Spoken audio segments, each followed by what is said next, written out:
নমস্কার বন্ধুরা, আমি লিপিকা। গঙ্গাসাগর কুকিং চ্যানেলে আপনাদের সবাইকে স্বাগত। বন্ধুরা, আশা করছি আপনারা সবাই ভালো আছেন, সুস্থ আছেন। তো আজকে কোনো রান্নার ভিডিও নিয়ে আসিনি। আজকে নিয়েছি খুব সুন্দর একটা ছোট্ট টিপস এবং বাড়িতে খুব সহজভাবে কিভাবে বানানো যায়। আজকের বানাবো আই শ্যাডো। সাজের একটা খুবই গুরুত্বপূর্ণ একটা অঙ্গ এটা। মেয়েদের বিশেষ করে আই শ্যাডোটা না নিলে যেন সাজটা কমপ্লিট হয় না। তো সেই আই শ্যাডো যদি বাড়িতে খুব কম খরচ এবং কম টাইমের মধ্যে বানিয়ে নেওয়া যায় তো কত ভালো হয়। তো চলুন তাহলে সরাসরি এটা বানানোটা আপনাদের সঙ্গে শেয়ার করি। আজকের এই আই শ্যাডোটা বানাবো এবং সঙ্গে আমার ছোট্ট মতো একটা বোন আছে, তাকে এটা সাজিয়ে দেখাবো মেকআপটা করে যে কতটা সুন্দর ও পারফেক্ট হয়েছে। সেই জন্য দিয়া আমার সঙ্গে আছে। তো মাত্র 5 টাকা খরচ করেই আমরা বাড়িতে থাকা সামান্য কিছু জিনিস দিয়েই এই আইশ্যাডোটা তৈরি করে ফেলছি।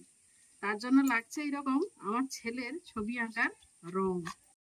আমার ছেলের ছবি আঁকার যে রং সেইগুলো দিয়েই আমি আজকের এই আইশ্যাডোটা তৈরি করব। বিভিন্ন কালারের আছে, সেইগুলো থেকে আমি একটা একটা করে বানাবো। এরকম একটা হাতা নিয়ে নিয়েছি। প্রথমে লাল রঙের আইশ্যাডোটা তৈরি করব। এর মধ্যে দিয়ে দেব খুবই সামান্য পরিমাণে একটু অভ্র দিয়ে এবার মোমবাতিটা জ্বালিয়ে নেব।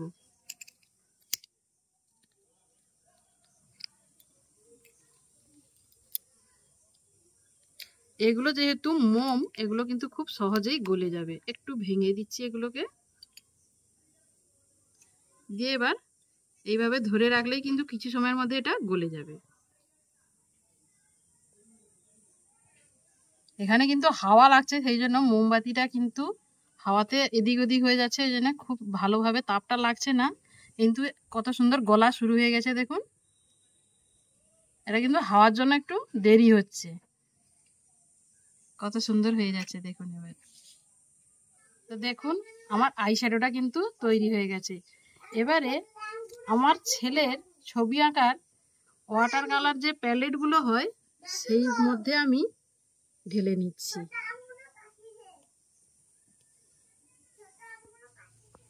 একইভাবে পিঙ্ক কালারেরও আমি রংটা নিয়ে নিয়েছি, এটাও আমি আইশ্যাডো তৈরি করে নেব। আবারও মোমবাতিটাকে জ্বালিয়ে নেব। বারবার জ্বালছি কিন্তু হাওয়ার জন্য মোমবাতি নিভে যাচ্ছে। এটাও একইভাবে গলিয়ে নিচ্ছি।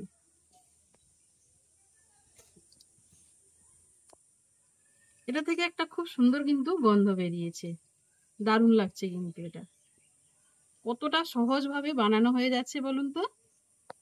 আমরা দোকান থেকে কিনে আনি, হয়তো অনেক সময় হয় বাড়িতে নেই, শেষ হয়ে গেছে। তো হুট করে যদি এইভাবে বানিয়ে নেওয়া যায়, খরচও হলো না আর খুব সুন্দরভাবে সাজগোজটাও কমপ্লিট হয়ে গেল। আপনারাও এইভাবে বাড়িতে বানিয়ে নেবেন। দেখুন এটাও কিন্তু গলতে শুরু করে দিয়েছে। হাওয়াটা না লাগলে কিন্তু আরো অনেকটাই তাড়াতাড়ি এটা হয়ে যেত।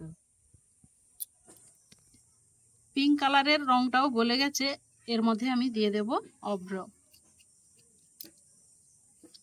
অভ্রটাকে দিয়ে একটু মিশিয়ে নেব।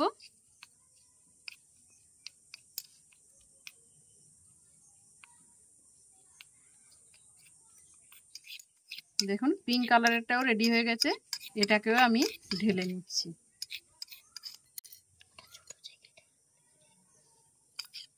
একইভাবে বেগুনি কালারটাও আমি করে নিচ্ছি, এটাকে একটু ছোট ছোট করে ভেঙে দিচ্ছি।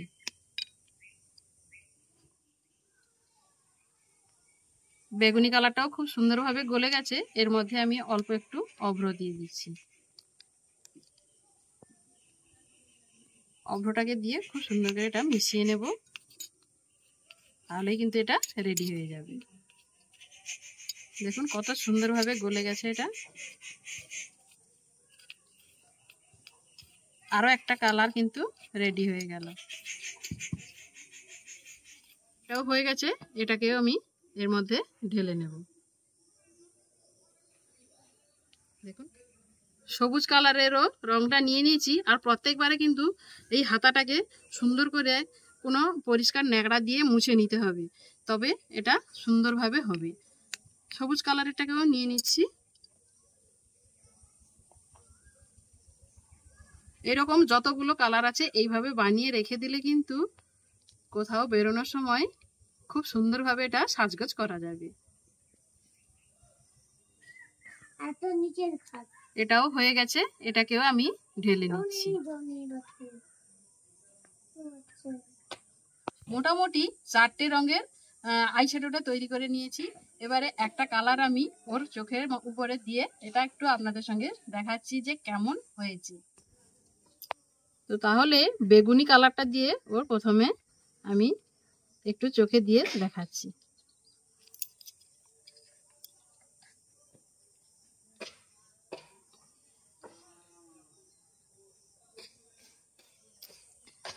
এইভাবে এপাশের চোখটাতেও দিয়ে দিচ্ছি।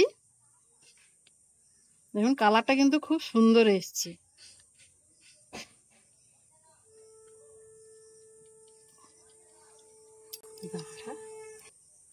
তো দেখুন কত সুন্দর কালারটা এসছে, দেখুন শুধু দেখে কেউ বুঝতেই পারবে না এটা বাড়িতে বানানো।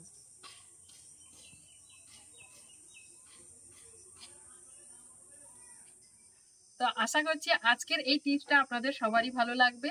ভালো লাগলে অবশ্যই লাইক করবেন, আর ইউটিউব থেকে দেখলে অবশ্যই চ্যানেলটি সাবস্ক্রাইব করবেন, ফেসবুক থেকে দেখলে অবশ্যই পেজটি ফলো করে আমার সঙ্গে থাকবেন।